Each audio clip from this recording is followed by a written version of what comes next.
আসসালামু আলাইকুম। আজ আমি কথা বলবো পিআইটি টেস্টের ব্যাপারে। পিআইটি টেস্টটা আসলে কনস্ট্রাকশন কাজে আমরা সচরাচর যে কাস্টিং C2 পাইল করে থাকি, কাস্টিং C2 পাইলের জন্য এই পিআইটি টেস্টের প্রয়োজন হয়। তো পিআইটি টেস্ট বলতে বোঝায় হলো পাইলের গভীরতা নির্ণয়ের পদ্ধতি হলো পিআইটি টেস্ট, অর্থাৎ পাইল ইন্টিগ্রিটি টেস্ট।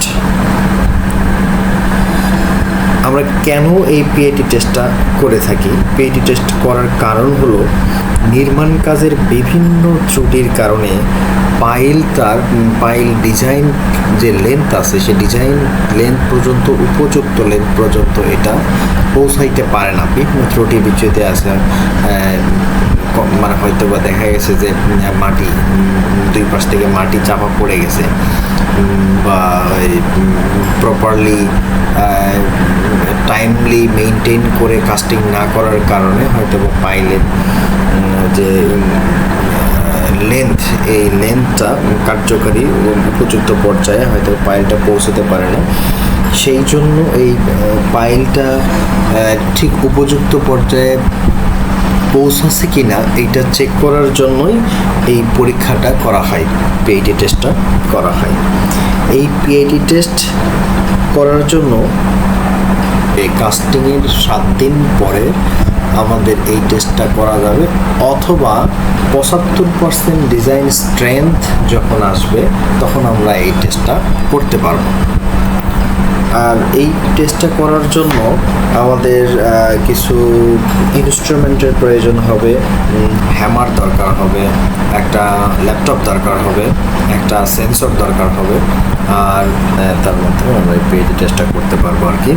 তো পিআইটি টেস্ট করার জন্য আমরা যে হ্যামারটা ব্যবহার করব, এই হ্যামারটা পাইলের ডায়া অনুসারে, পাইলের লেন্থ যত, পাইলের ডায়াটা যত বড় হবে, হ্যামারটা সেই ডায়া অনুসারে আমরা হ্যামারটা ব্যবহার করব। অর্থাৎ পাইলের ডায়া যদি 1 মিটারের কম থাকে তাহলে সেক্ষেত্রে আমরা 1 কেজি ওয়েটের হ্যামার ব্যবহার করতে পারবো। আর যদি পাইলের ডায়াটা 1 মিটারের বেশি হয়ে থাকে তাহলে সেক্ষেত্রে আমরা 1.5 থেকে 5 কেজি ওয়েটের হ্যামার ব্যবহার করতে পারবো। আর এখানে একটা বিষয় লক্ষণীয়, সেটা হলো যে আমরা পাইলের ডায়া যদি 500 mm এর উপরে হয়, 500 mm এর উপরে হয়, সেক্ষেত্রে আমরা একটা পাইলের টপ সারফেস থেকে 2টা অথবা 3টা রিপোর্ট নিতে পারি। আর যদি পাইলের ডায়াটা কম হয় তাহলে সেক্ষেত্রে আমরা একটা পাইল থেকে একটা রিপোর্টই নিব আর কি, একটা রিপোর্ট নিয়ে থাকি আর কি। আর এই রিপোর্টের মাধ্যমে আমাদের সফটওয়্যার আছে, যেরকম সফটওয়্যার এই PITS এবং PITW, এই PITS এবং PITW এই সফটওয়্যারগুলোর মাধ্যমে আমরা সঠিক লেন্থটা জানতে পারবো, যে কত দূর, কত ডিস্টেন্স পর্যন্ত, কত লেন্থ আমরা এই কাস্টিংটা করতে পেরেছি। তো এইসব বিষয়ে লক্ষ্য করে এই টেস্টের উপর ডিপেন্ড করে আবার পরবর্তীতে আমরা ফুটিং বা কলাম ডিজাইন করতে পারবো আর কি। তো এইটা আমাদেরকে পরবর্তী কলাম বা ফুটিং ডিজাইনের জন্য এই টেস্টটা খুবই প্রয়োজন।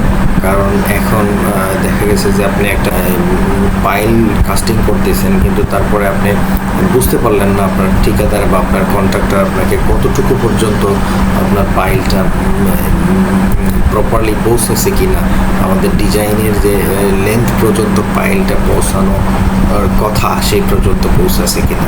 আর যদি না পৌঁছায়, মানে কোনো ত্রুটি বিচ্যুতির কারণে যদি ওই ডিস্টেন্স পর্যন্ত পাইলটা না পৌঁছায়, তাহলে সেক্ষেত্রে আমরা আমাদের পাইলের যে পরবর্তীতে ফুটিং ডিজাইন আছে, তো ওই টেস্টের উপর কনসিডার করে ফুটিং ডিজাইনের কিছু কারেকশন আসতে পারে। ধন্যবাদ।